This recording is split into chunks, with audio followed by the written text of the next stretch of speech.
Hey there. Welcome to First Look. Thanks for being here. I wish I had a more creative walk to take you on today, but I'm taking you on the same one that I was on last week. So I guess you'll have to suffer through that. Uh, we're marching forward in this season that I call our identity season. And it starts the way I've kind of started it is um, with World Communion Sunday, which happens at the beginning of October, and I take that season through until the Reign of Christ, or Christ the King Sunday, which happens through November, which leads us right to Advent. And so in this season, what we are talking about are things that have to do with who we are. So World Communion reminds us of, our global identity and the fact that we're connected to people, not just where we are, but around the world. And then we move to weeks like thinking about our stewardship, and this is Pledge Sunday. So we'll be talking about Pledge Sunday, but it's also Reformation Sunday, which reminds us of our origins as a Reformed Presbyterian church. And then that moves us to All Saints, and then to Reign of Christ, which gives us our ultimate kind of promised identity in Jesus and His return. And so that's the deal. That's kind of what we're looking at. So we're right in the middle, and so we'll be looking at this passage today from those kind of angles, right? So understanding Pledge Sunday, kind of like what we're dedicating ourselves to, which happens on Reformation Sunday, where we look at a little bit at our past, and so that's kind of what we're doing. How does all of that speak into who we are, into our identity? So before I forget, because I have the passage in my head, let me tell you what the text is, and then we can kind of talk about it as we go. So what you'll need to pause here in a second and read is Mark 10, which is verses 46 through 52. So this passage has to do with Jesus having an encounter with the blind man. So let me do my pause face, and then you can go and read the passage and come back. Okay, pause face. All right, so you've read the passage. So this text, I think the interesting thing about this particular text is it really could be, there are several stories, and there would be no way of kind of identifying or piecing together which is which. If I told you this story of Jesus is on the road to Jericho, he meets a man who's blind. The man advocates for himself, and Jesus says, "Your faith has healed you."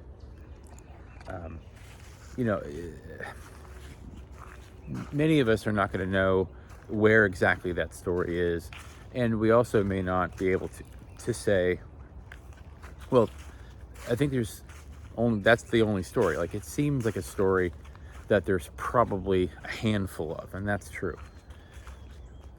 Healing stories, if you think about each individual one, if you're talking about someone who has sores, or someone who is blind, or someone who can't walk, or someone who can't see, the important thing I think to look at is, each individual story is important, but I think what I choose to look at more times than not is, why is this kind of story where someone is ailing from something, some lifelong problem, leprosy, or again, blindness or the inability to walk, or some kind of paralysis or something. And why do so many of these stories, why are so many of them told the way that they are? And what's interesting is that many of them are told the same way. And there's only a couple of places where I feel like there's any kind of difference in the way they're told. Here's what I mean. So if you think about healing stories coming in two categories, either a person who has some ailment goes to Jesus and says, I have this ailment, and Jesus says, okay, they have a conversation, and then their faith, their advocacy for themselves, Jesus says is what heals them. You've done X, you've done Y, and so you're healed. The other healing story happens when it would be impossible for the person to go to Jesus themselves. The Syrophoenician woman comes to mind, where they have the famous conversation about her daughter, and why should I do this for dogs, and even dogs take the scraps from the master's table. There's that kind of element to it. Or you think about, but that story is really about her advocating for her daughter. Someone who talks about someone's child who has just died or is about to die. The story of the friends lowering Jesus through the roof, right? So healing stories kind of have these two major elements to them, either people advocating for themselves or someone advocating for them. And usually if we see Jesus healing someone and it doesn't fall into one of those two categories, it can also fall into the category of, where it's not a specific person, but it's talked about like, oh, well, Jesus healed the people in front of him, right? And I think these stories speak a lot to, the stories are not just about the person who's asking for the healing, and it's not really even about, it's not even solely about Jesus. Some of the story, at least the way I've come to think about it over time, is that stories in the Bible aren't just there. Sorry, I saw a deer a second ago. I wanted to see where they went. Stories in the Bible are not just about, oh, there they are. Maybe you can catch them. Hold on a second. Hold on, let me turn you around. Maybe. Yeah, there they are. See them? Anyway, stories in the Bible aren't just about the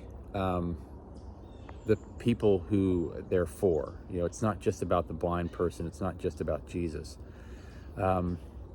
It's also a little bit about us, obviously. I mean, we put ourselves in the story, but it also, I think, there's a commentary for us to really sink our teeth into and really meditate on when it comes to the reason that these stories exist in the first place. Meaning, why did they happen in the context in which they are written?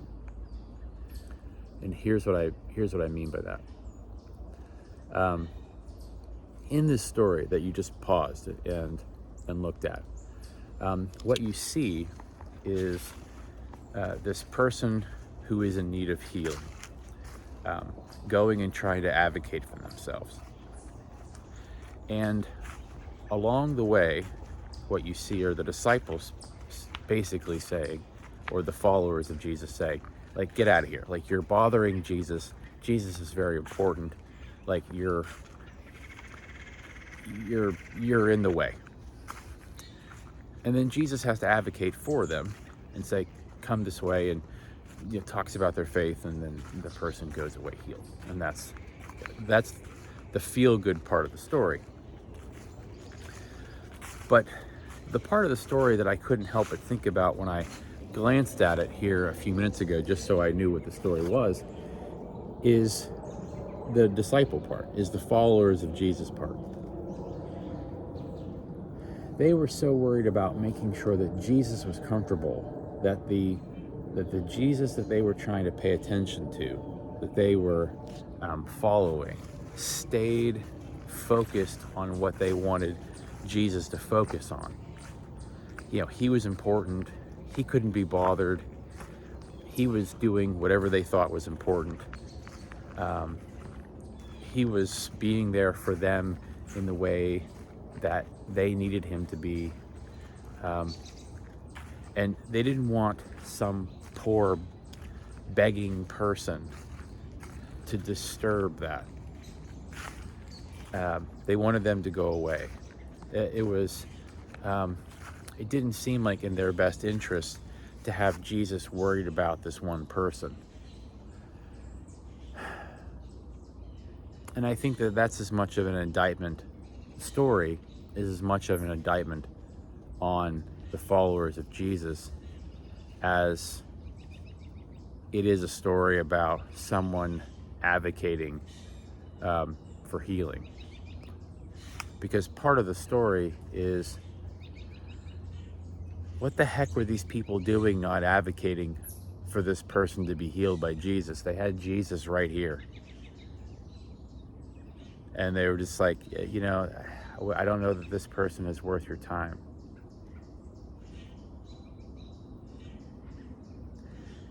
And I've thought about that a lot. I've thought about that a lot over the last several days, and really it's always kind of in the back of your mind about how we try to keep God for ourselves in the way that we see God. And the fact that no one was advocating for this person and that they had to advocate for themselves is criminal, is such an indictment on who we are as followers. Because when we're not advocating,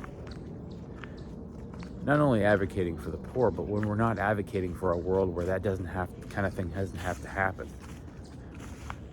People who are suffering, here's my point, sorry. People who are suffering shouldn't have to advocate for themselves. People who feel isolated, people who feel lost, people who feel like their voice doesn't matter, people who feel constantly on the margins, people who are hungry, people who are in danger, people who are don't have enough,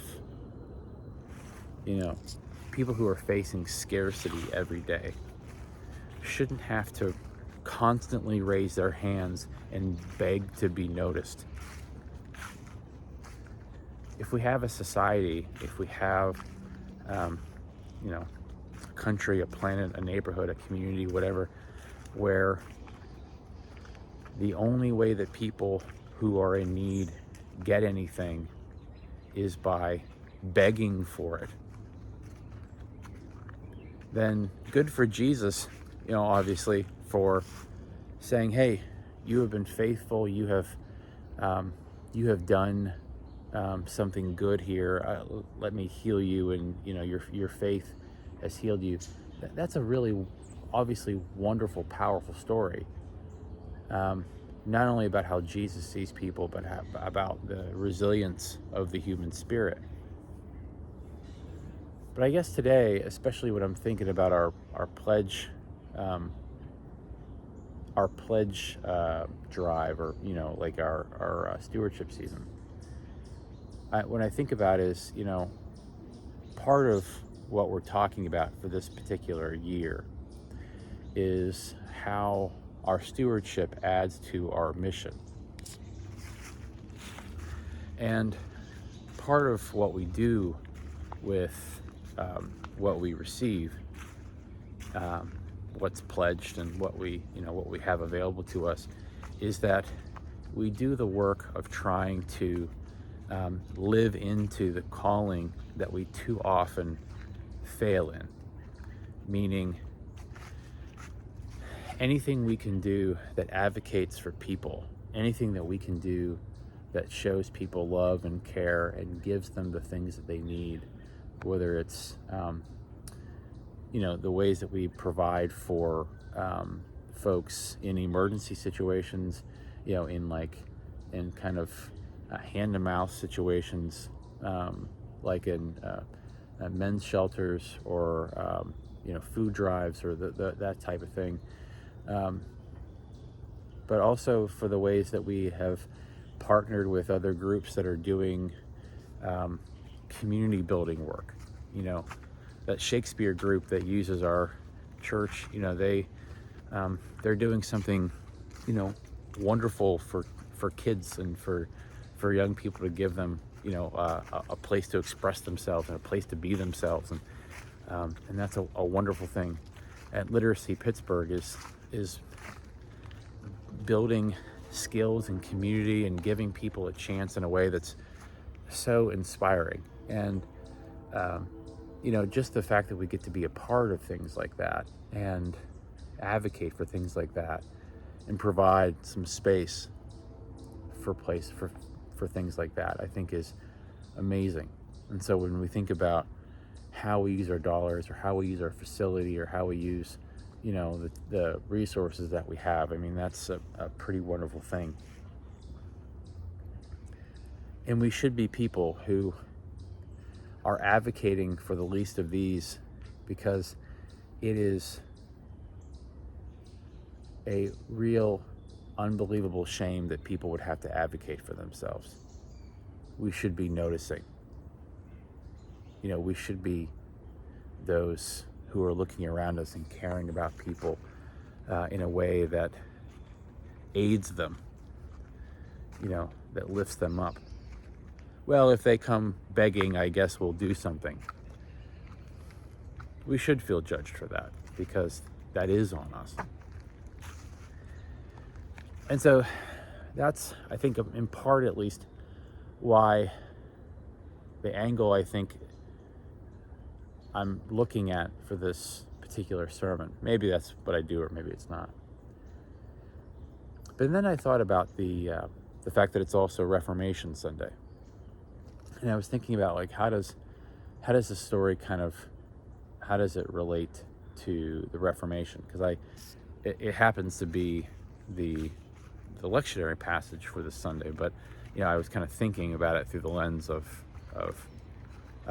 Reformation. And the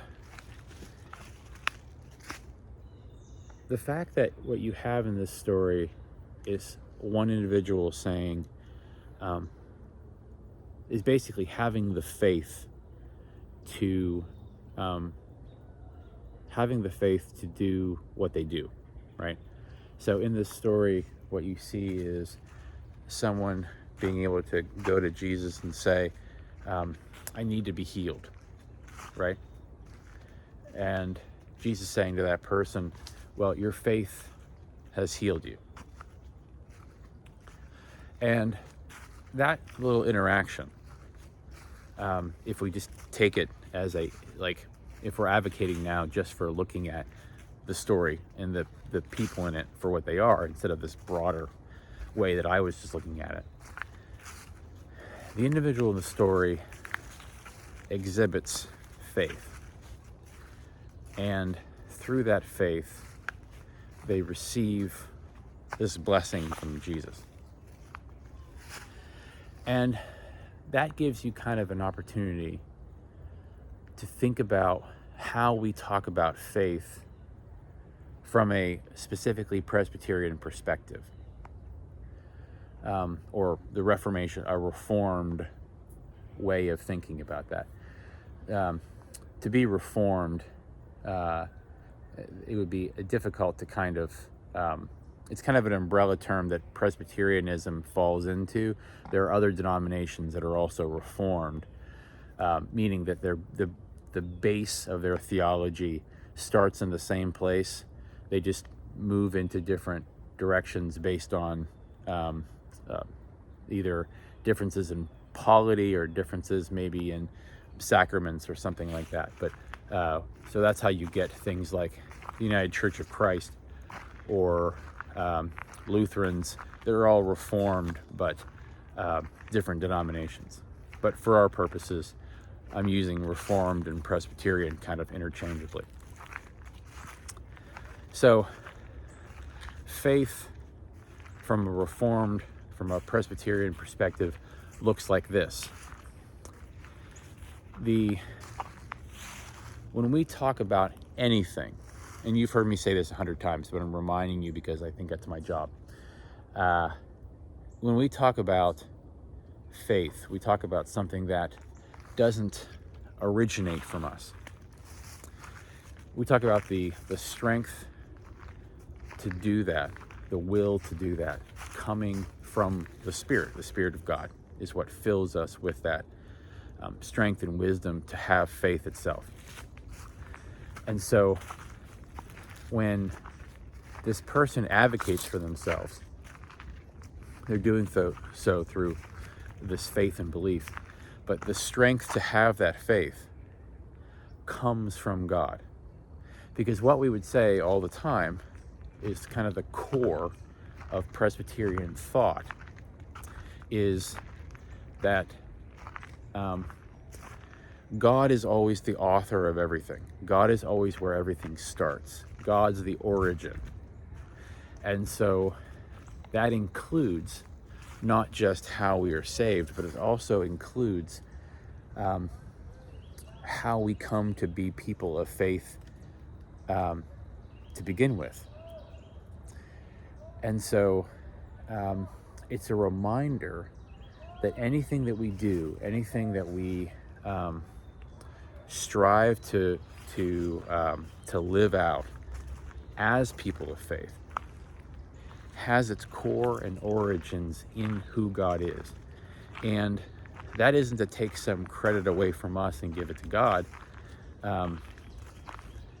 It's a relief to know that I don't have to drum up within myself the will to believe.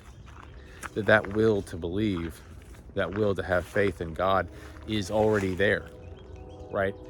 That I don't have to piece it together. So that anytime I don't feel like I have it, or anytime it feels like faith kind of is hard to find, it's not because it goes away. It's because your circumstances have made it hard to see. But the fact that I want to believe, or I want to have faith, or I want to keep going, is always there inside of me, so to speak. And so I don't have to. It doesn't just fly off, right? And that's extraordinarily reassuring to me. It's supposed to be reassuring that God's presence and love and compassion is there before I even know to look for it. And that was true for me, and it's true for this person. And so as Jesus applauds this person's faith, the real story is that Jesus was the one, God is the one who ensures that person has it to draw from, because they weren't being advocated for. This poor person who was born with an ailment, the society was not doing anything for. And so they are able to conjure up the faith and the strength from God to advocate for themselves when society, when the disciples, when the people who should have known better didn't do what they were supposed to be doing. Society had failed them, but God wouldn't fail them.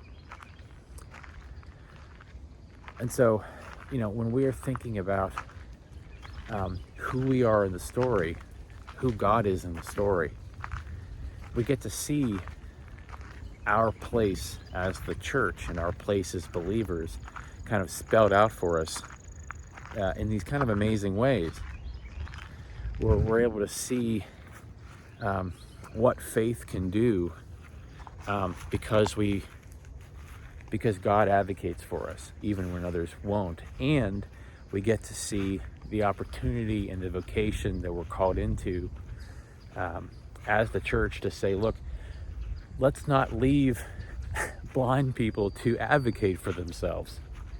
Let's not have a society where people have to beg for common decency, where people have to beg to be thought of as human, where people have to raise their own hands and scream and shout and cry for justice and wholeness. What if we put down our own comforts?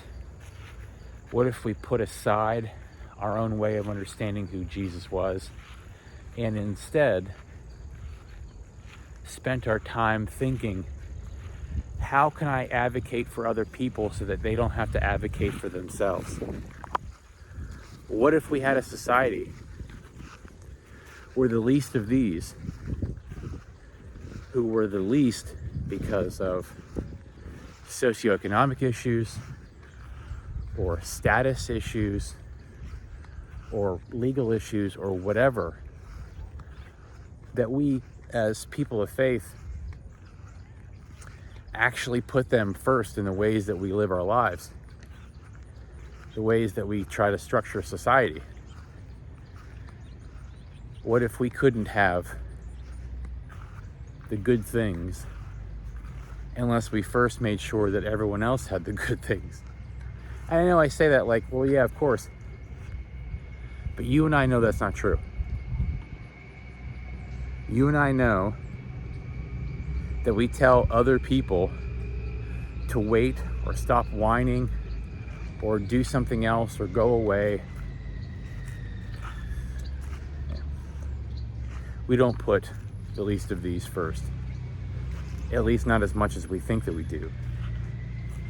We give them handouts whenever we feel convenient about it, but we don't structure society in a way that makes sure that people have their baselines met.